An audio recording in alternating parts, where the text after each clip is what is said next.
नमस्कार दोस्तों, आप देख रहे हैं साइकोलॉजी शिक्षा हिंदी यूट्यूब चैनल। मैं हूं अवधेश स्वागत। मोस्ट इंपॉर्टेंट क्वेश्चन सीरीज को आगे बढ़ाते हुए अब हम लोग अगले प्रश्न पर बात करेंगे। साथ ही जो व्यूअर नए हैं वह चैनल को सब्सक्राइब करें और वीडियो को लाइक करें।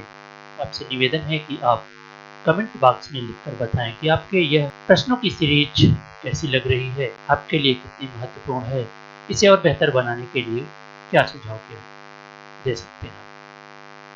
आइए प्रश्न पर बात करें तो सूची फर्स्ट को सूची सेकंड से बिलोंग करना है। सूची फर्स्ट में वैज्ञानिकों का नाम है और उसके द्वारा प्रतिपादित परीक्षण दिया हुआ है। कैटल, जो कि आप जानते हैं, कैटल का संस्कृत मुक्त परीक्षण सर्वाधिक महत्वपूर्ण है, तो आप इसको मिला सकते हैं। रेवन प्रोग्रेसिव मैट्रिक्स, रेवन ने प्रोग्रेसिव मैट्रिक्स डेवलप की, तो उसको आप इसे मिला सकते हैं अलेक्जेंडर फास्ट एलांग के नाम से। और अंत में गाल्टन, जो कि आप जानते हैं कि प्रतिक्रिया कलाप पर बहुत ही महत्वपूर्ण और सबसे पहले प्रयोग करने वाले वैज्ञानिक माने जाते हैं। तो इस तरह से 41 का जो ऑप्शन सही हो जाता है वो होता है सी। अगले प्रश्न पर बात करें तो यहाँ पर भी सूची फर्स्ट को सूची सेकंड से मिलान करना है। सूची फर्स्ट में मनोवैज्ञानिकों के नाम दिया हुआ है और उनसे संबंधित संप्रत्यय दिए गए हैं। Sigmund Freud, Carl Rogers, Gordon Allport और इब्राहिम मैस्लो। आप सभी को बहुत ही अच्छी तरह से जानते होंगे। सिगमंड फ्रायड, जो कि एक मनोचिकित्सक हैं, उन्होंने स्नेह और कर्म की क्षमता के बारे में अपनी स्पष्ट धारणा विकसित की। वहीं कार्ल रोजर्स और कार्ल रोजर्स और मैस्लो दो ऐसे मनोवैज्ञानिक हैं जो मानवतावादी मनोवैज्ञानिक हैं, जिसमें कार्ल रोजर्स के बहुत ही विस्तृत सिद्धांत मिलता है, जिसमें वो समग्र व्यक्तित्व की बात करते हैं, समग्र रूप से सक्रिय मनुष्य की बात करते हैं। वहीं आप आलपोर्ट की बात करें तो जिन्होंने व्यक्तित्व का शील गुण सिद्धांत दिया, जिसमें उन्होंने कार्यात्मक स्वायत्तता यानी कि फंक्शनल ऑटोनॉमी की बात की, तो आप आलपोर्ट को कार्यात्मक स्वायत्तता से मिला सकते हैं। अब बचा मैस्लो का, जिन्होंने आवश्यकता का पदानुक्रम सिद्धांत दिया है, आप पढ़े होंगे, जिसमें से सबसे उच्च जो आवश्यकता है उसे कहते हैं सेल्फ एक्चुअलाइजेशन, जो कि आप देख सकते हैं स्व वास्तविकीकरण। तो आप अवश्य ही इसको यहाँ से मिला सकते हैं। तो इस आधार पर इस प्रश्न का जो ऑप्शन सही होता है वह ऑप्शन सही होता है ए। आइए हम अगले प्रश्न पर बात करें तो अनुबंधन में पशु प्रयोगों में, अनुबंधन के दौरान यानी कि जब हम कंडीशनिंग करते हैं तो उसमें जो पशुओं पर प्रयोग किए जाते हैं में नीचे दिए गए में से क्या सत्य है। ठीक है, पुनर्बलन में वृद्धि से निष्पादन में, यानी कि पुनर्बलन पशु प्रयोग की बात हो रही है, ध्यान रखिएगा। पशु प्रयोग में पुनर्बलन से निष्पादन में कमी होती है, यानी कि अगर अत्यधिक पुनर्बलन दिया जाए तो उनके निष्पादन में हमेशा वृद्धि ही नहीं होती है, कमी भी होती है। वहीं लेटेंट लर्निंग होती है, यानी कि अप्रच्छन्न अधिगम होता है, बाहरी अवरोध नहीं होता है। बाहरी अवरोध तो होता ही है, हम चाहते हैं कि ये गलत हो जाए। विलोप जो होता है, जब भी विलोप होता है तो वो क्या होता है, धीरे धीरे होता है। विलोप कैसे होता है, धीरे धीरे होता है। तो साथ में आप देखेंगे तो ये भी सही है। तो इस तरह अगर आप देखें तो जो ऑप्शन सही होता है आयोग द्वारा वो सेकंड ऑप्शन सही होता है कि पुनर्बलन में वृद्धि से निष्पादन में कमी होती है ये, और विलोपन धीरे धीरे होता है। जबकि सेकंड ऑप्शन भी सही माना जाएगा, क्योंकि लेटेंट लर्निंग टास्क प्लेस, यानी कि ऐसी जगहों पर लेटेंट लर्निंग होती है। ठीक है, अगले प्रश्न पर चलते हैं। तो कार्यात्मक अधिकारियों को हृदय रोग की, कार्यात्मक अधिकारियों को यानी कि ऐसे अधिकारी जो बहुत अधिक कार्य करते हैं या ऐसे पोस्ट पर होते हैं जिनको बहुत अधिक कार्य का बर्डन होता है, उनको हृदय रोग अधिक होता है। क्योंकि ध्यान दीजिएगा, क्योंकि अभिकथन और कारण है, तो क्योंकि तनाव और स्वस्थता संबंधित है, यानी कि जो स्वास्थ्य है वह तनाव से बहुत अधिक कोरिलेटेड है, इसी वजह से हृदय रोग की संभावना अधिक है। तो इस तरह से आप अगर देखें तो जो अभिकथन है वो भी सही है और जो आर है वो भी सही है, यानी कि दोनों सही है, तो इस आधार पर जो ऑप्शन सही होगा वो भी सही होगा। आइए अगले पर बात करें, जो भी अभिकथन और कारण है। तो मनोवैज्ञानिक अनुसंधान अधिकतर महाविद्यालय के छात्रों को प्रतिभागी बनाते हैं जो कि समष्टि के प्रतिनिधित्व नहीं करते। जाहिर सी बात है, अगर आप सिर्फ महाविद्यालय के छात्रों को आप अपना प्रतिभागी बनाते हैं, सैंपल के रूप में लेते हैं, तो वह पूर्ण जनसंख्या प्रतिनिधित्व नहीं कर सकते। बात सही है। मनोवैज्ञानिकों को चाहिए कि वह छात्रों से अनुरोध करें कि वह समष्टि की तरह व्यवहार करें, तो ये तो क्या हो जाएगा, एक तरह का बायस हो जाएगा, तो ये गलत है। तो इस आधार पर जो ऑप्शन सही होगा कि ए सत्य है और आर गलत है।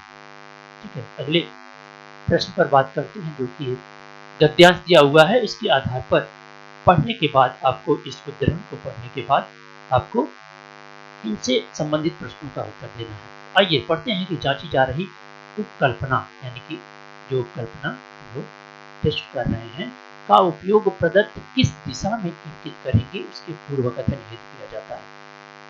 उपकल्पना यानी कि परिकल्पना यह बता सकती है कि प्रायोगिक समूह यानी कि एक्सपेरिमेंटल ग्रुप नियंत्रित समूह से अच्छा निष्पादन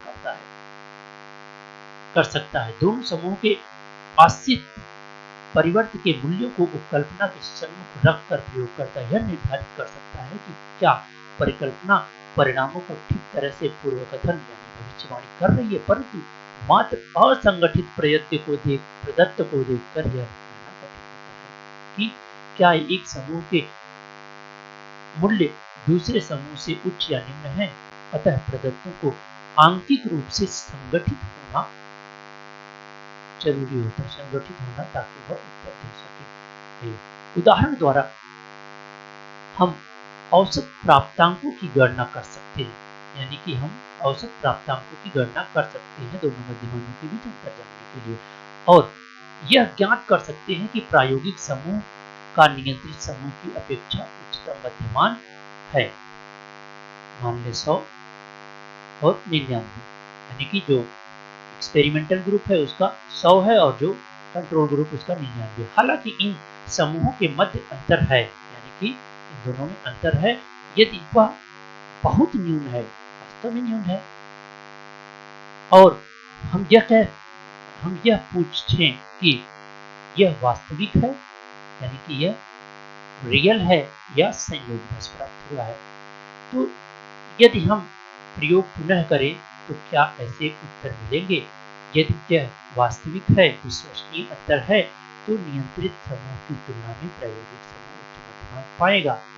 जब भी प्रयोग को संपादित किया जाए, यानी कि अगर हम उसी प्रयोग को बार बार संपादित करते हैं और जो डिफरेंट है, जो अंतर की सार्थकता है वो उतनी ही आती है, तब आप कहेंगे कि दोनों समूहों के मध्य अंतर की सार्थकता है।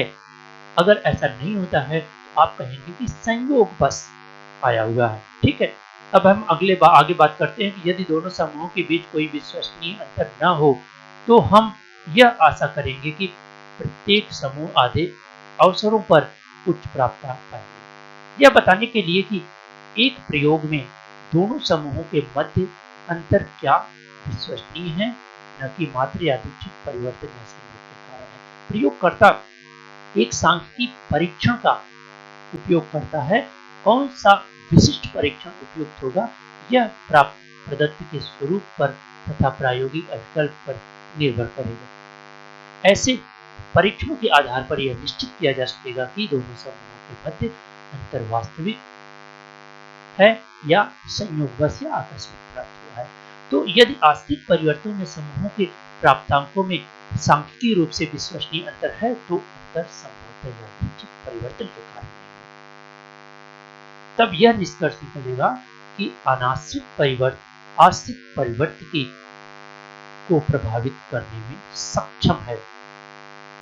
ठीक है, अगर सार्थक अंतर आता है तो आप कहेंगे कि जो जोड़ तोड़ किया गया है, जो मैनिपुलेशन किया गया है, इसमें स्वतंत्र चर में वह अवश्य ही आश्रित चर को परिवर्तित करने में सक्षम है। आइए अब इसके आधार पर हम प्रश्न देखते हैं उद्धरण के आधार पर निम्नलिखित में से कौन सी परिकल्पना सही होगी? प्रायोगिक समूह का निष्पादन नियंत्रित समूह से कम है। आपने देखा कि उच्च है, ये गलत हो जाएगा। प्रायोगिक समूह और नियंत्रित समूह के मध्य में कोई अंतर नहीं है, ये भी गलत हो गया। प्रायोगिक समूह का निष्पादन नियंत्रित समूह से अच्छा, ये सही है। ठीक है, नियंत्रित समूह और प्रायोगिक समूह के निष्पादन अच्छा। ठीक है, तो ये इस आधार पर ऑप्शन क्या होगा सही? सी। चलिए अगले प्रश्न पर बात करें तो सांख्यिकीय परीक्षण का उपयोग करने के लिए प्रदत्त कैसा होना चाहिए? आपने इसमें देखा है कि प्रदत्त कैसा होना चाहिए? संगठित होना चाहिए। अवश्य ही इसका जो आंसर होगा वो होगा बी। दोनों समूहों में वास्तविक अंतर का पता चल सकेगा यदि हम निम्नांकित में से प्रयोग करें। ठीक है, यानी कि अंतर की सार्थकता, दोनों समूहों के वास्तविक अंतर को अगर जानना है तो हमें अवश्य ही क्या करना होगा? सांख्यिकीय परीक्षण यूज करना होगा, क्योंकि ये तो विश्वसनीयता मानक निर्धारित किसी परीक्षण को मानकीकृत करने की विश्वसनीय वैधता और मानक है। क्योंकि यह किसी वास्तविक अंतर ज्ञात करने के लिए नहीं, तो हमें सांख्यिकीय परीक्षण का प्रयोग करना। अगला प्रश्न की बात करें, सांख्यिकीय दृष्टि से विश्वसनीय अंतर को अधोलिखित नाम से जाना जाता है। ठीक है, विश्वसनीय अंतर को किस नाम से जाना जाता है? इनमें से ऑप्शन से आपको चुनना है, तो उसे कहा जाता है वास्तविक अंतर।